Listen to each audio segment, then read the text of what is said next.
There's red Molly to James, that's a fun motorbike. Now a girl could feel special on any such light. Says James to red Molly, my hat's off to you. It's a Vincent Black Lightning 1952. As a songwriter, you accumulate like a catalogue, and some of which you're not ashamed of. I've got like 500 songs, and having a lot of songs, you also forget what you've written. So it's a nice surprise sometimes to come back and say, oh, good, I'm not as stupid as I thought I was. You know, I have an ounce of talent, thank God for that. I give you my Vincent to He started in 1967 with Fairport Convention. Ever since, the British folk rock singer and songwriter has been building his catalog over the course of 20 albums. If I could hold her in my arms today, well, I wouldn't wonder. Known for both his lyrical storytelling and powerful guitar work, Richard Thompson has long been covered by recording artists, from R.E.M. to Emmylou Harris. As a performer now, you're visiting all points of your career. You might have a song you wrote last week, cheek by jowl, with a song you wrote in 1967. Sometimes they're happy bedfellows, so sometimes they sit fine with each other. But you don't want me. You think I'm something tainted. After touring together with a full band in 2024 for his new album Ship to Shore, husband and wife, Richard Thompson and Zara Phillips, revisited some of his songs, both old and new, with a stripped-down approach in the intimate setting of the Tabernacle in Mount Tabor.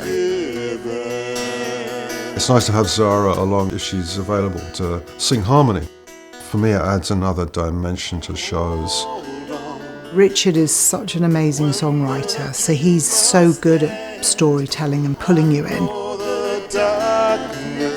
But there is that great feeling too of being on stage when you're singing a particular song and you can feel that the audience is connecting with it.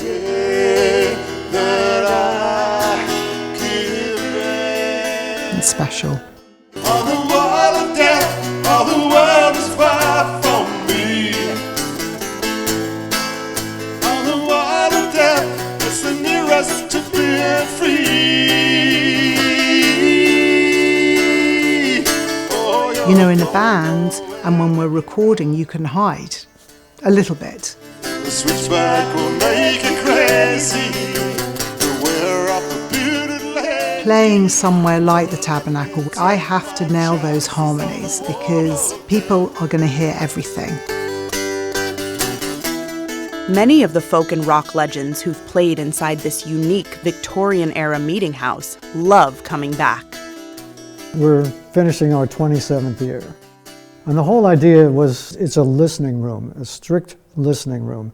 You can hear a pin drop, and that's the important thing about this place. You walk in, and the first thing you do is look up at all of this open beam structure, which was hand-built back in the 1880s. It's basically modeled on an old revival tent with some people call it a cupola. Architecturally, it's called a lantern at the top. It allowed a lot of ventilation because these buildings were used in the summer. So the acoustics in the Tabernacle are extraordinary.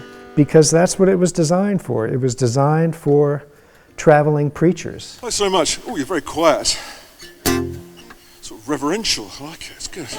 We're based around acoustic music, and so Richard coming in and doing a solo show is really fitting for at the Tabernacle. He's a musician's musician, so a lot of the people in the audience are really serious listeners. And this is a serious listening place. This cruel country has driven me down. Tease me and lie, tease me and lie.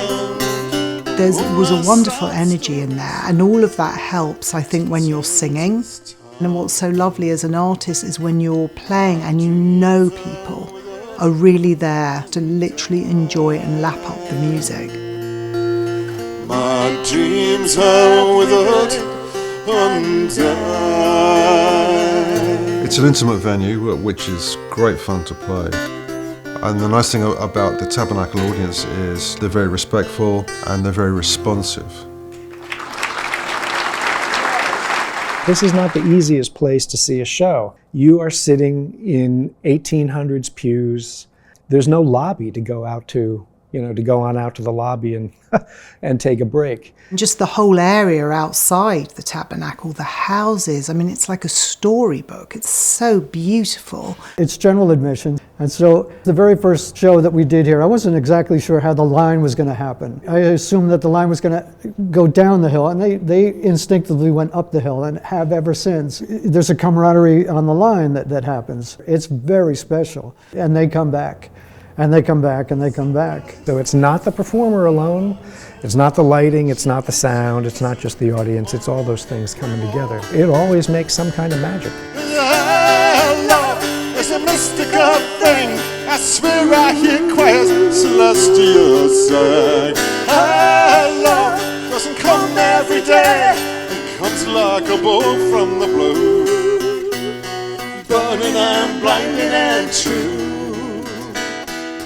When I first met Richard, I said to him, I'm never going to sing with you and I'm never going to play guitar in front of you. Love is a mystical thing. And he was like, you really need to get over that. So now here I am singing with him. But I was, intimidated. Singapore Sadie, I wrote it about Zara, but it's heavily disguised. I mean, the whole Singapore thing is a bit of a red herring. It's a song that probably tries to play up her good points. Burning and blinding and true. I started as a singer about 40 years ago with pop bands in the UK in the 80s, and then had my own bands. So I was really a songwriter for a long time. Somebody's daughter. Zara's experiences growing up as an adoptee inspired her to speak up and create, including writing, producing a film, and performing a one-woman show. We as adoptees can feel that no one really understands what we go through. I was now in the adoption community and I realised that I wasn't alone. A lot of people struggled with these feelings. So I wrote the one-woman show, and I had songs that I had written which I knew would be perfect for the show. And Richard helped me a lot. Love is worth every thought. While Zara and Richard consider the UK home, they've both lived in the US for decades.